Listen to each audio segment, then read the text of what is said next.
So, nag-research ulit ako ng mga unregistered, unrecorded na mga online leading platform o mga online leading apps na madadownload nyo sa Play Store. Yung ibig sabihin ng unregistered at unrecorded sa list ng SEC. Isa lang ibig sabihin nun, they are illegally operating. Bawal sila magpautang o mag-operate sa mga online, okay? Ito yung mga utangan dahil nangunguha na lang ng mga info, mga ito. Okay? Pero bago natin simulan, maglalambing ako sa inyo na pakisuportahan ng aking mga social media account, ang Facebook, TikTok at ang aking YouTube channel. At kung nakatulong sa inyo ang video ito, malaking tulong din po yung simple yung pag-like, malaking tulong din po yung simple yung pag-share at para updated po kayo sa mga usapang online lending apps. Pakihit lang po yung notification bell. Disclaimer, hindi po ako nanghihikayat na mangutang kayo dito sa mga online lending apps. Ako po ay nagbibigay lamang po ng payo, gabay at patnubay kung paano nyo haharapin ang mga suliranin na ginagawa ng abusive and fair debt collection practices nito mga online lending apps. At ako po ay hindi nangungonsinti na huwag magbayad ng utang. At ako po ay hindi rin abogado. Ako po ay simpleng mamamayan na kagaya ninyo. Nagre-report lang din po ng abusive and fair debt collection practices ng mga online lending apps. So yun nga, uulitin ko lang po bago natin simulan. Ito yung mga unrecorded, unregistered, sa madaling salita, mga illegal mag-operate through online na mga online lending apps o mga online lending platforms na mada-download nyo dito sa Play Store. Ito, mga napagdaanan ko na mga nakarang araw at kahapon nagdagdag pa ako ng iba pang mga online lending app na biglang sumulpot dito sa Play Store at makikita nyo ito sa mga ads tapos i-direct kayo doon sa Play Store para ma-download nyo. Kasi minsan kahit i-search mo, hindi mo basta-basta makikita. Okay? Kailangan makita mo muna yung ads doon sa mga social media. So, eto mga to, ulitin ko lang mga papalit-palit na lang din ng pangalan, bagong sulpot, at mga medyo matatagal na may post na ang SEC dito sa iba. Pero ito mga sabagitin ko, isa-isahin ko ito. Unahin natin yung Sige Loan, Simple Online Loans. Yung Supera Loan 7 Lending, familiar na sa akin yung lending company niya. Madalas ito magpalit, halos monthly rin ito. Kaya nagulat ko, nagpalit na naman ng pangalan, parang kayo lang gumawa ako ng video. Iba yung pangalan nitong Supera Loan 7, di ba? Iba to parang Peso Plus ba or something like that. Tapos ngayon, iba na naman yung pangalan, Sige Loan na rin siya.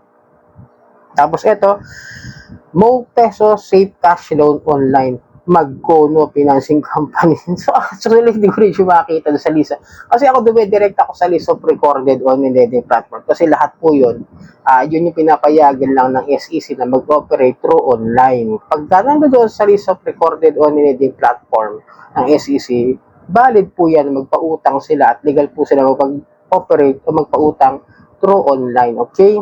Tapos ito, si Ladder Credit Insights. Ito, napusa po ito ng SEC na hindi sila o unrecorded sila talaga. As in, talagang binigyan linaw na ng SEC yung Credit Ladder na wala po yung authorization na magpautang online. Tapos itong si Peso Body, bago na namang pangalan nito ni Delicia Lending Investor. Diba? Kung updated kayo, iba yung pangalan nito last month lang dito, Delicia, diba? Iba yung Delicia na karan ito. Ngayon, Peso Body naman siya. Monthly rin ba ito nagpapalit ng pangalan, no? Then ito hindi mawawala hanggang ngayon nandito pa si Catch Cash Pro, no? Yung credit lending investor. Ang nadagdag lang naman siya dyan yung Pro Dati Catch Cash lang yan Okay?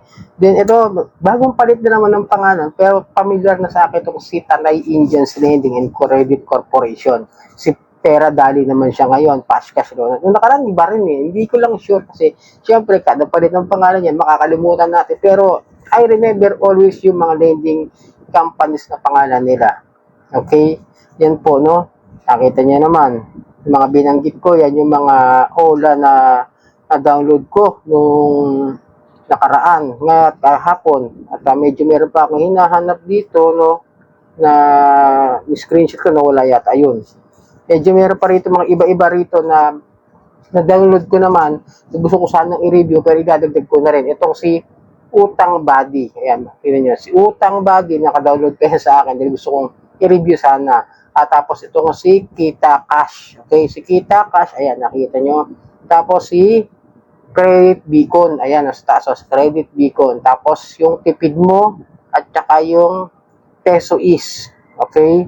So, yun yung mga online lending platform na aking na-download na noong nakaraan at tinitingnan ko ngayon. Tapos ito, yung mga kahapon na ni-search ko doon sa Play Store na wala sa list ng recorded online lending platform ng SEC. So anong masasabi ko dito sa mga ito? Na ang daling magkalat, ang daling mag-operate basta mga online lending app platform, no? Kasi kahit sabihin mo ng they have no registration or certificate of authority, madali lang sila gumawa ng apps. Tapos i-upload na sa Play Store na sasabihin na ito siya, ganito siya, nag-offer lang siya ng mga pautang, ay hindi siya rehistrado. Yun kasi si Play Store, wala naman kasi pakialam yan dito sa atin sa gobyerno natin. No, hindi naman yung ahensya ng gobyerno eh. Basta maglalagay lang sila na yun ba eh, kung ano yung apps na yan, kung ano ba silbi ng apps na yan, ibahala na si Play Store dyan kung ida-download yan o hindi, kahit illegal yan o hindi. Maliban na lang kung i-report yan ng SEC mismo na yung mga lending apps na yan sa Play Store eh mga illegal at walang karapatan magpautang through online. Gawin yun ang gagawin nila kasi sila yung mas paniniwalaan ng Play Store kasi ahensya ng gobyerno yan di ba? Kaya yan ang mas malakas dapat magreklamo o mag-report sa Play Store. Pero eventually, para mas malinawan kayo, ito kasi yung mga yan, karamihan na ho dyan, papalit-palit ng pangalan, kukuha na lang po yan ng mga info natin, ng ating mga personal information, ng ating mga data record, okay?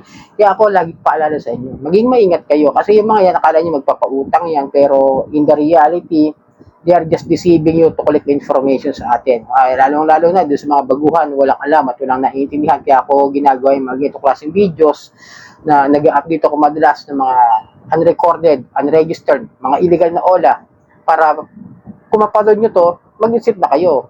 Huwag nyo nang utangan. Kasi hindi ko yung sinasabi ko, utangan nyo agad. Tapos huwag yung bayaran.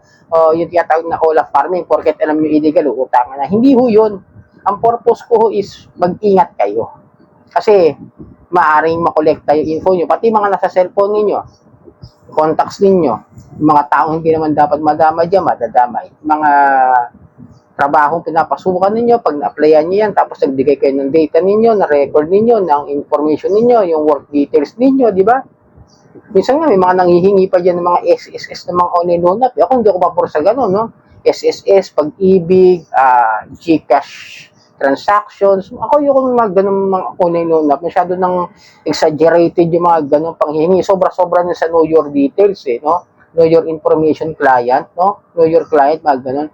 Parang paglabag na talaga sa karapatang pang-pribado ng isang individual yung ganun, no? Hingiin mo.